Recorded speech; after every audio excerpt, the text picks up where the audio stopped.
Hello, how are you today? I'm fine, thank you. My name's Liz Cunningham, and I have Alzheimer's plus posterior cardiac atrophy, and I've had that for 11 years. Over them 11 years, it's been a slow process, and I do believe it is slow because I have been busy, kept myself busy. So that's what I think has helped the dementia. Thank you. So Liz, the last few months have been quite extraordinary. We have been going through a pandemic with the COVID-19 pandemic that has been worldwide. How has that affected you? How has life been for you during the COVID-19 lockdown? Well, I sort of was in lockdown from the last week of February. My doctor had rang to say that I wasn't allowed to go out.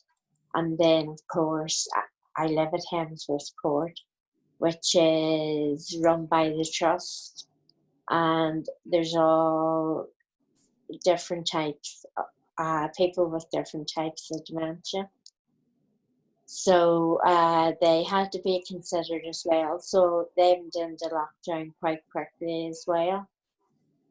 As the weeks went, you would never know one day from the next because everything felt the same.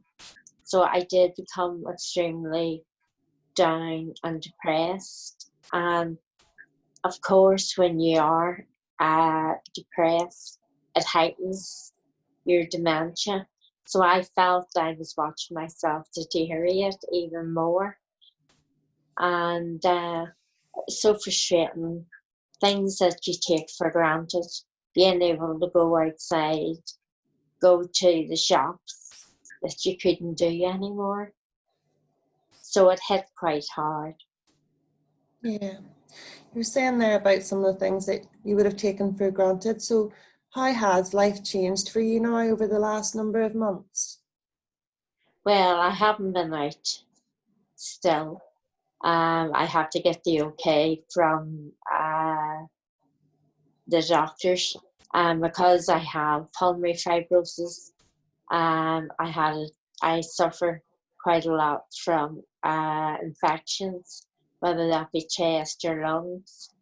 So the last few months I've been in hospital, and that was very scary because going into a place where it's trying to cope with the COVID-19 virus. It was scary. I really thought this was going to be the end of me, and then here and I wouldn't come out again. But I did. I got on a good antibiotic. I managed to get out again without getting the virus. It's been a long time. It feels like a lifetime. Staying in, and it's so strange. You movement around the house. You have your normal things, housework. Daily tasks that I would do.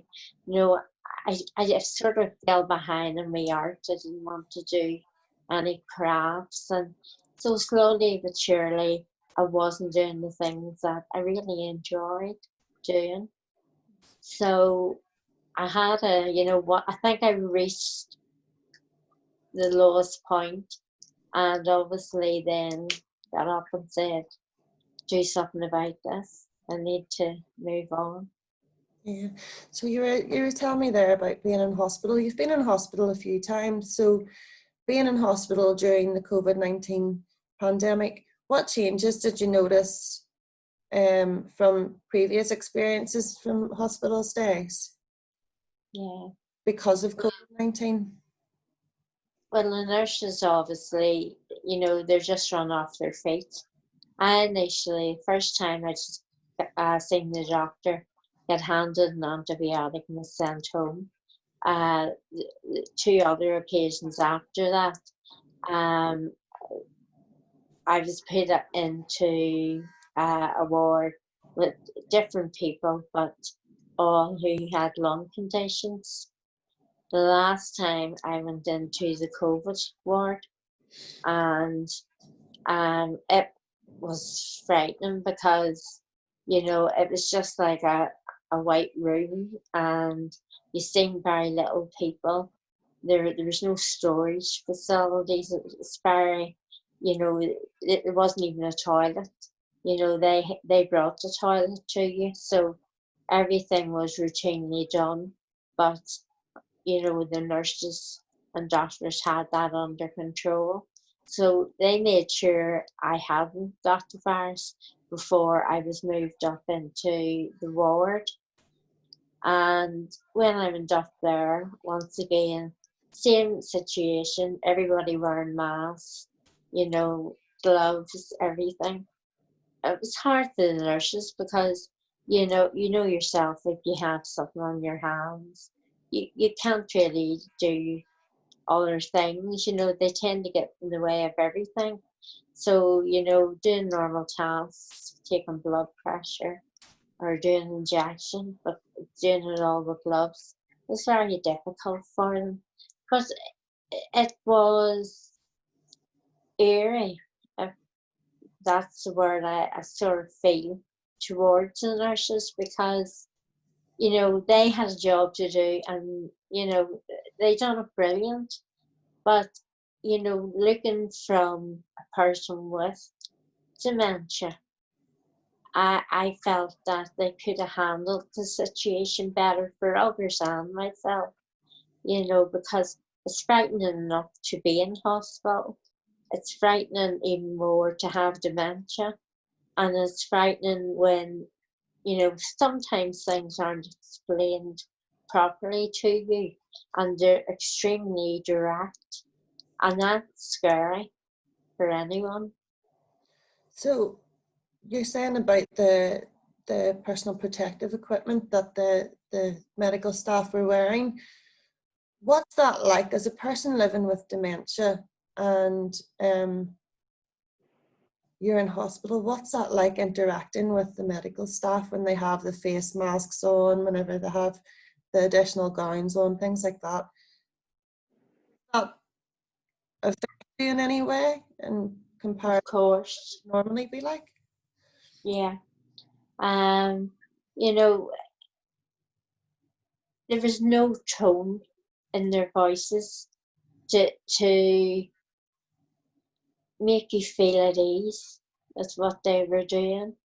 And I mean, all I and others had was eye contact, but sometimes, you had no contact with the eyes. They were busy looking at their equipment because they had their visor and all on. So if you didn't have that eye contact and there was no change of tone in their voice, it was sometimes hard to see them care about what they were doing or have concern about the patients.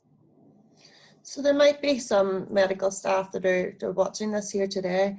What would you say would have helped your experience? What could they have done to make you feel more at ease and make you feel more relaxed when you're in that environment and with them wearing the protective equipment? What could they have done to sort of make you feel a little bit more relaxed?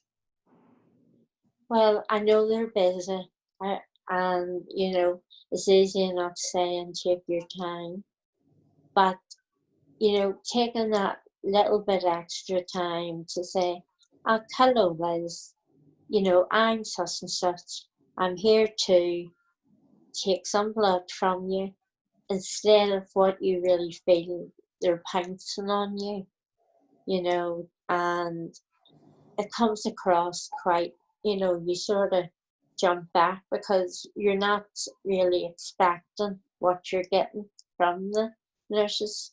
And I know it's hard because they have the equipment on, but the one thing that really got me was the tone of their voices was, it wasn't softened. It just was the same the whole time. And that shocked me actually quite a lot. So it would just help if they maybe came across a wee bit more friendly. Yeah. Uh-huh. Uh-huh. Okay, great, thank you. So tell me a little bit more about coping with dementia and COVID-19. Yeah. I guess like many others, it's frightening to think that you may get the virus. I mean, you know, the news every day has a different story, and I guess in the end I just stopped listening to it because, it was really just scaring you even more. You know, I look at the future and I look at it cautiously because, I know people are saying, oh, can't wait to go out shopping, can't wait to get my hair done, do this, do that. But the real thing is, being in the house for so long, for a lot of people, it, for many of them, many of them, they may have been there for a longer time period of time. So, and they know maybe no difference than what we're all experiencing. All I know is I started to go out and do my gardening again, and you, to walk out the door, it was as if there was a, a, a block, a covering that prevented me walking out. And I felt as if I couldn't go outside. So it was only with Philip's help, my husband, that I actually got outside and I started to sit outside. Great, thank you. So what other coping strategies have you had to help you get by? Well, of course, I started doing my arts again. Um, Coping is hard, and each person will be different in how they cope. I think for me, one of the things it came to me when one of the times I was in hospital was my faith, and it helps me a lot. And I would spend time listening to the Bible, and for me that is my coping strategy. Great, thank you. So has there been anything positive has come out of this experience through COVID-19? It's a bit It of feels, a question, isn't it? yeah, you know what? Yes, because it has slowed everybody down. And I almost feel as if I was a child again. Not in age, but you hear all the young birds, and it's as if the birds have all come into the closed up areas, and you hear them chirping away, most of the day, and that was never the case. So I think slowing people down and a bit, making them think that they can do other things at home, and they don't always need to depend on a new hairstyle, or there's more important things. It's about putting things in perspective, isn't it? It is indeed, yes. And then I think what you're saying there is that by slowing down a bit, you're starting to notice things that you might not have noticed before, like the likes of the bird song at this time of year is lovely. Absolutely. Yeah. It just reminded me as a child, I used to do an awful lot of walking, but even, when I was younger, I always heard the birds, and just listening to outside. The stillness, I think, was the best relaxation technique I could have been given, if I'm being honest. Yeah, so would you have any advice for other people living with dementia at this time? Yes, I would. You know, if you don't already, please contact Dementia NI. You know, things to do with dementia is scary enough, even when you have answers. But when you have no answers and you've no one that you can chat to that have similar problems going on, it's just downright hard. It's impossible. So I would advise anybody, once we do get back to some way normal, to get out and about, and or even pick up the phone and call yourselves. Well, obviously at the moment we are still meeting, albeit virtually. We have the Empower and Support groups through Zoom, where we meet several times a week, and the Dementia NI members are able to come together and chat through Zoom. And we also have the In the Same Boat private group for Dementia NI members also to come together and post be it pictures or sayings or just to others living with dementia through that. How has the likes of the Zoom calls and the peer support through the In the Same Boat group assisted and helped you through this time? Well, it's great. You know, I was an IT teacher before I retired, so I always believed, you know, this day we should be using computers to access things that we're now doing. So it's sort of in a roundabout way we're doing things that I would have talked about. Using the Zoom feature to access all the things that Dementia NI offers is brilliant. You need the crack, and you need to talk. You know, we have our talking points, and it's better done as a group than done individually, because we need our minds to come together to unite us. Is there anything else you'd like to say just before we finish off here today?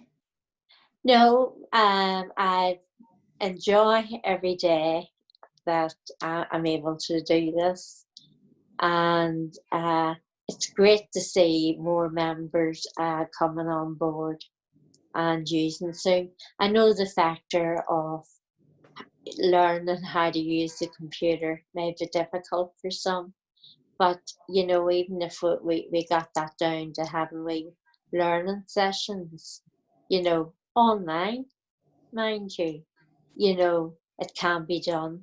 So I would like to see the rest of the, you know, groups that haven't already joined us come online.